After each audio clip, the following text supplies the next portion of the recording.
Kiambu ama sijui wapi huko. Wameleta mama, wamemfikisha. Mimi siwezi sema ati sina nguvu, ati nianze kulia, aje tu. Baada amemaliza yake, mimi ndio nimebaki. Sasa mimi ndio first born wa kukaa. Sasa ndio namreplace yeye. Ambia kukaa sikasirike. Mimi niko. Sasa ndio Suzy nimebaki.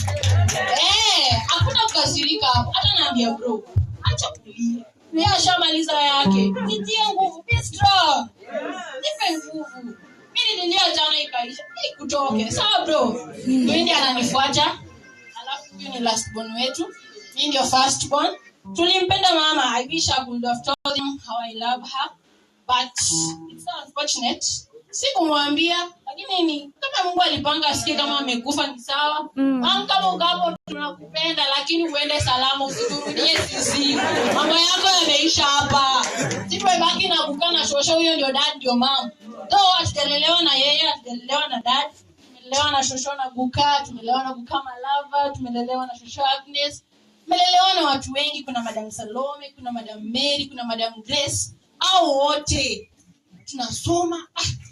Kuna nini ya kuya? Acha aende.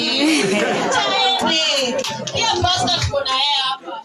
Pastor huwa anatu-encourage, huwa anatuombea na tupe matumaini, anatuambia kwamba hata kama ameenda, yeye amemaliza yake. Sisi wenyewe tumebaki na tumaini kwamba hata Angoni alikuwa anani-encourage jana akiniambia tupe na tumaini kwamba